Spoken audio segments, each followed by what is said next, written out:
One moment, I was standing at the altar in my white wedding gown, staring into the eyes of the man I was about to marry. The next moment, my head snapped to the side, my cheek burning with a pain that was both physical and emotional. The sound echoed through the cathedral like a gunshot, silencing the whispers of the guests. I stumbled backward, my hand flying to my face, and I looked up to see who had hit me. It was my best friend. My maid of honor.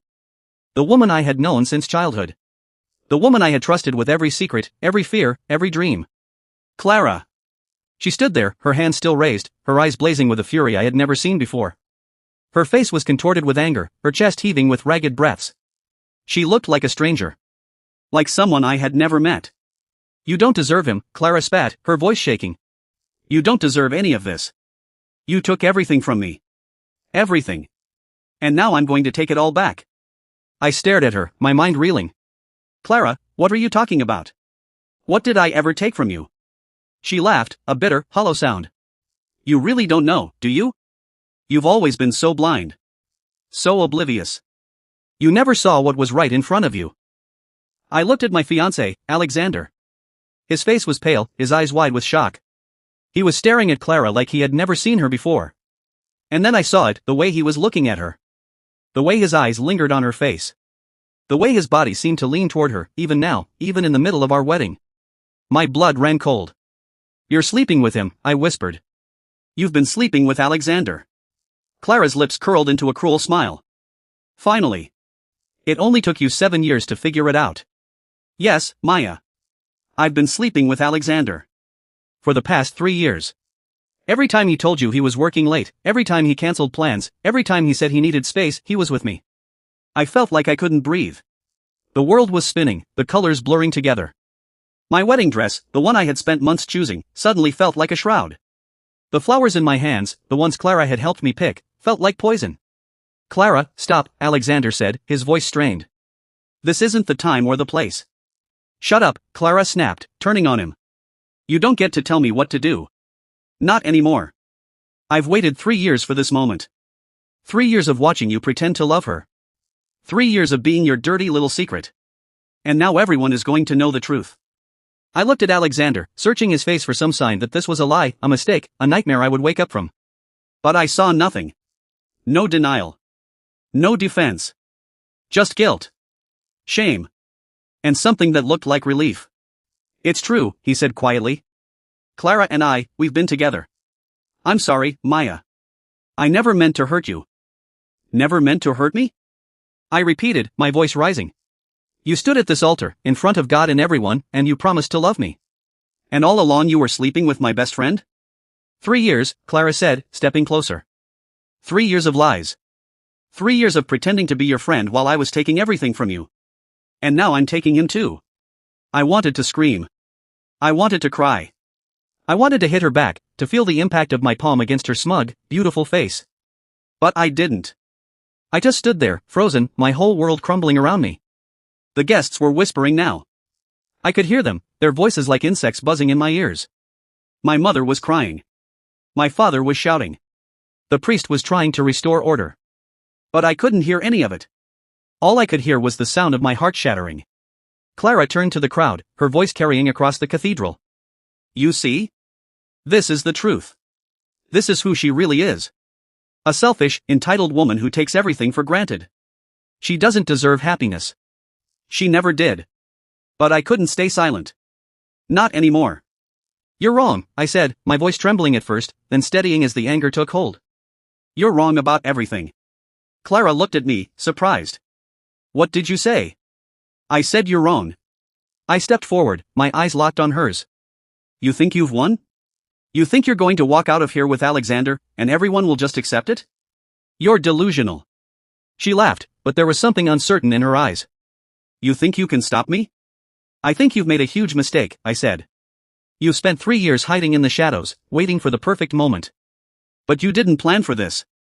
You didn't plan for me to fight back. I turned to the crowd, my voice strong and clear. I know this is a shock. I know this is humiliating.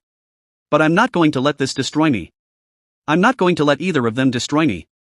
Clara grabbed my arm, her grip painfully tight. You can't do this. You can't just walk away from everything I've done. Watch me, I said, yanking my arm free. I looked at Alexander one last time. The man I had loved. The man I had trusted.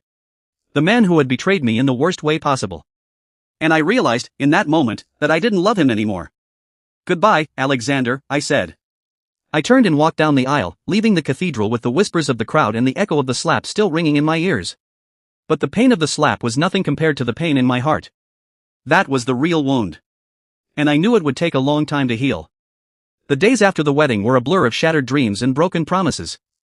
I spent most of them in bed, staring at the ceiling, replaying the scene over and over in my head. The slap. The confession. The look on Alexander's face. The way Clara had smiled when she thought she had one. But I didn't stay broken for long. Something inside me had shifted. The anger and betrayal had given way to something else, something cold and determined. I wasn't going to let them get away with this. I was going to make them pay. I started by cutting Clara out of my life completely. I blocked her number, deleted her from social media, and told our mutual friends that they would have to choose between us. Most of them chose her. They had always liked her better anyway. She was more charming, more outgoing, more fun. I was the quiet one. The boring one. The one who never stood up for herself. But that was about to change. I started digging into Clara's life. I knew she had secrets. Everyone did. And I was determined to find them. I hired a private investigator, a woman named Margot who came highly recommended. She was thorough, meticulous, and didn't ask questions. 2 weeks later, Margot handed me a thick file. "Your friend has been busy," she said. "She's been embezzling from the charity she works for. She's also been having an affair with her boss. And she has a gambling problem that's put her in serious debt. I have bank statements, emails, and photographs to prove everything." I flipped through the file, my heart pounding. It was all there. Everything I needed to destroy her. I didn't want to do it. A part of me still remembered the girl who had been my best friend, the one I had laughed with, cried with, shared my deepest secrets with. But that girl was gone. She had been replaced by someone cruel and calculating, someone who had no problem tearing me down for her own gain. So I made a decision. I was going to expose the truth. Every last bit of it.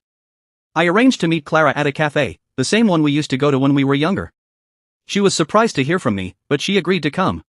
I think she wanted to see me grovel. To watch me fall apart. I arrived early, dressed in a sharp black suit that made me feel powerful. I ordered coffee and waited. When Clara walked in, she looked different. Softer, somehow. Like the guilt was starting to catch up with her. "Maya," she said, sliding into the seat across from me. "I didn't think you'd ever want to see me again." "Neither did I said. "But I have something I need to show you." I slid the file across the table. She looked at it, confused, and opened it.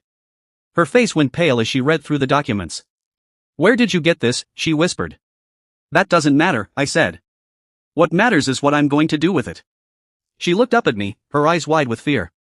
"What do you want, Maya? Money? I don't have any. I'm broke. I'm in debt. I can't afford to pay you off." "I don't want your money," I said. "I want you to suffer the same way I suffered. I want everyone to know the truth. I want you to lose everything." Tears welled up in her eyes. "Please, Maya. Don't do this. I'll do anything. I'll leave Alexander. I'll disappear from your life forever. Just please don't ruin me." I looked at her, this woman who had been my best friend. The woman who had betrayed me in the worst possible way. And I realized that I was tired. Tired of the anger. Tired of the pain. Tired of carrying the weight of what they had done to me. "Clara, I'm going to give you a choice," I said. "You can take this file and destroy it yourself. You can walk away from all of this, from Alexander, from the lies, from everything. And I won't expose you." She stared at me, hope flickering in her eyes. "Really? Really?" I said. "But if I ever find out that you've done anything like this again, if you hurt anyone the way you hurt me, I will make sure this file reaches the authorities. Do you understand?" She nodded frantically. "I understand. I promise. I'll change. I'll do better." I slid the file across the table and watched her take it. "Goodbye, Clara. I hope you find peace." She left, clutching the file to her chest, and I sat alone in the cafe, watching her go. I had given her a second chance. Whether she took it or not was up to her. But I had made peace with my decision. I had done the right thing. And that was enough. The weeks after the cafe meeting were quiet. I poured myself into work, my interior design business thriving beyond my expectations. I kept myself busy, filled my days with client meetings and late nights at the studio. But the weight of everything that had happened still lingered, pressing down on my chest when I least expected it. I had told Clara I was done, that I was moving on. But moving on was harder than I had imagined. The memories of that wedding day, the slap, the confrontation, the betrayal, they followed me everywhere. I would be in the middle of a meeting or a dinner with friends, and suddenly I would be back in that cathedral, Clara's hand still stinging my cheek. My mother, Lillian, saw the pain in my eyes every time she visited. She was a retired theater actress, and she had a knack for drama.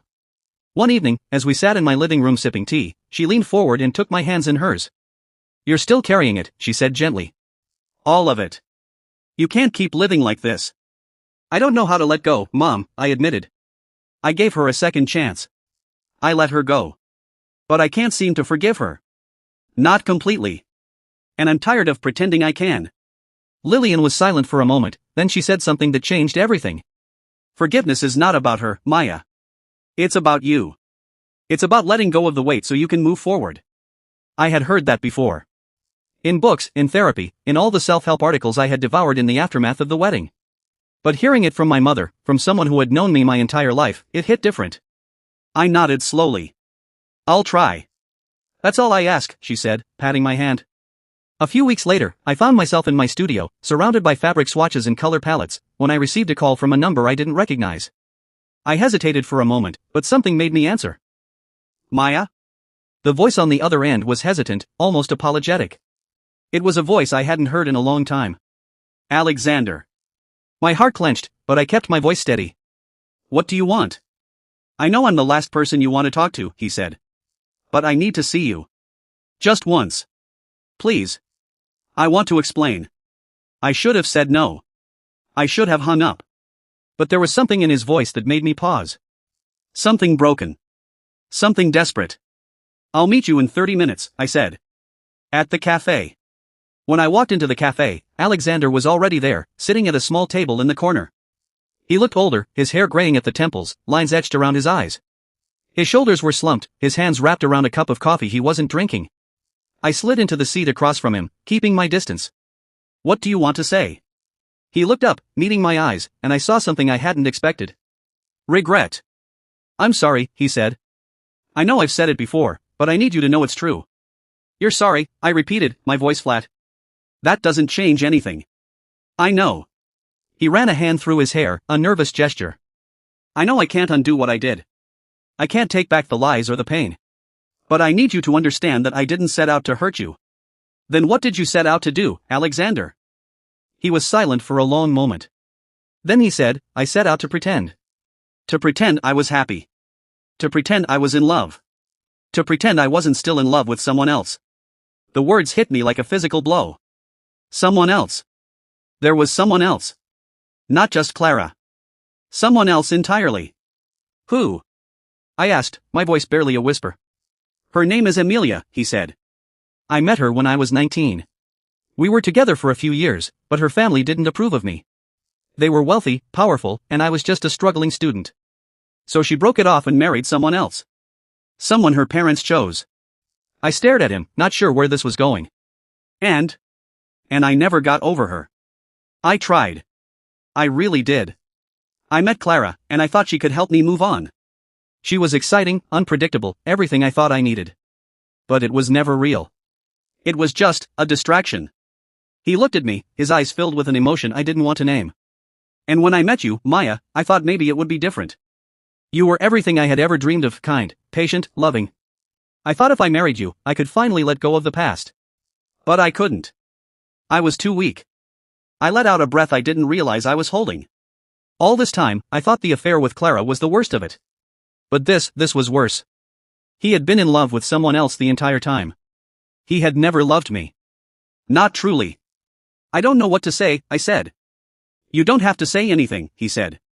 "I just needed you to know the truth. Because I think you deserve that. After everything I put you through, you deserve the truth." I nodded slowly, processing everything he had told me. It was a lot to take in, a lot to unpack. But as I sat there, looking at the man who had broken my heart, I realized something. I didn't hate him. I didn't love him either. I just didn't care anymore. He was a part of my past, and that's where he would stay. "Thank you," I said, "for telling me the truth. I know it wasn't easy. He looked at me, surprised. "You're not angry?" "I'm tired," I said. "I'm tired of being angry. I'm tired of carrying this weight. I just want to move on." He nodded slowly, and for a moment, we sat in silence. Then he reached across the table, his hand hovering near mine. "I wish things had been different," he said. "Me too," I said. "But they weren't. And wishing won't change anything." I pulled my hand back and stood up. I had said everything I needed to say. It was time to let go. "Goodbye, Alexander," I said. "Goodbye, Maya." I walked out of the cafe and into the evening air. I didn't look back. I didn't need to. I had finally found the closure I had been looking for, and I was ready to move forward. I walked home, my steps slow but steady. The city was quiet, the streets empty, and I felt a sense of peace wash over me. It was over. The past was finally behind me. When I got back to my apartment, I stood in front of the mirror and looked at my reflection. I had always seen myself as a victim, but now I realized I was so much more. I had survived the impossible, and I had come out stronger. I smiled at my reflection. It wasn't a triumphant smile or a bitter one. It was just a smile. The smile of someone who had finally found peace. I had given Alexander and Clara the closure they needed, and I had found the closure I needed for myself. That conversation, that final, painful, honest conversation, had stripped away all the pretense, all the anger, and all the lingering what-ifs. For months, I had carried their shadows with me, tangled in the wreckage of betrayal and heartbreak. But now, standing in the quiet aftermath of that evening, I felt something I had not felt in a very long time: freedom. Now I could move on. Not just in words, not just in pretending, but truly move on deep in my bones, in my soul, in the quiet spaces of my heart where the hurt used to live. I could finally start building the life I deserved. A life not defined by what I had lost, but by what I could still become. A life built on my own terms, with my own strength, and with hope instead of regret. That night, I went to bed earlier than usual. The moon was full outside my window, casting a silver glow across the room. I pulled the covers up to my chin, closed my eyes, and for the first time in months, my mind did not race with bitter memories or anxious thoughts. There were no restless hours of staring at the ceiling, no replaying of painful conversations. Instead, sleep came to me gently, like an old friend returning after a long absence. I slept deeply, peacefully, and without a single nightmare. The next morning, I woke up to the soft chirping of birds outside my window. Sunlight streamed through the curtains, warm and golden. I stretched my arms above my head and took a long, slow breath. I felt lighter, physically lighter, as if a 100-pound weight had been lifted from my shoulders. My chest, which had felt so tight and constricted for so many months, now felt open and expansive. I stood in front of the mirror and looked at my reflection. For the first time in forever, I saw someone I recognized. I saw someone who had survived, who had healed, who was ready to live again. I knew I still had a long road ahead. Healing is not a destination, it is a journey, and some days would still be harder than others. There would still be moments of sadness, moments of loneliness, moments when the ghosts of the past would knock on my door. But for the first time in a very long time, I was not afraid of what lay ahead. I was excited. Excited to discover who I was outside of that pain. Excited to meet new people, to create new memories, to fill my life with joy and purpose. The future was no longer a dark tunnel, it was a wide, open sky, and I was ready to spread my wings. Time passed, as it always does, carrying me forward on its steady current. I threw myself into my work, reconnected with old friends, and discovered new hobbies that brought me genuine happiness. I started painting again, something I had abandoned years ago, and found that every brushstroke was a form of meditation, a way of pouring my emotions onto canvas. I traveled to places I had always wanted to see, even if just for a weekend. I laughed more, cried less, and slowly, piece by piece, I rebuilt my world. Then, about a year after that final conversation, a letter arrived in my mailbox. It was hand-addressed, with no return name, but the handwriting was unmistakably hers. Clara. I carried the envelope into my kitchen, made myself a cup of tea, and sat down by the window before opening it. The letter was postmarked from a small town in the countryside, a place I had never heard of, far away from the city where our tangled lives had once collided. The letter was long and handwritten, the ink smudged in a few places as if tears had fallen onto the paper while she wrote.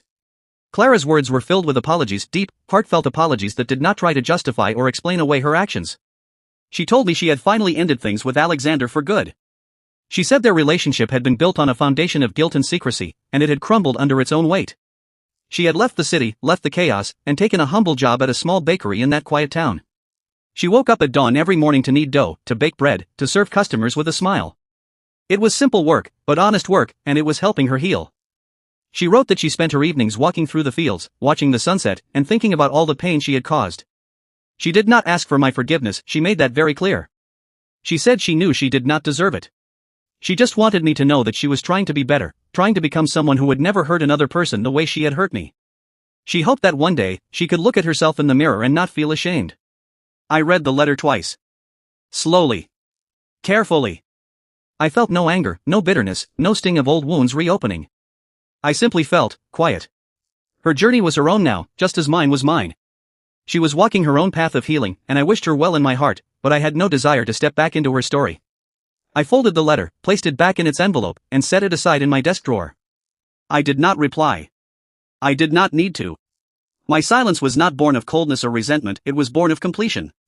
I had already said everything I needed to say a year ago. I had already closed that chapter. Her letter was a reminder of how far I had come, not an invitation to go back. The very next day, I found myself walking through the garden of the women's shelter where I had become a regular volunteer. Over the past several months, this place had become my sanctuary.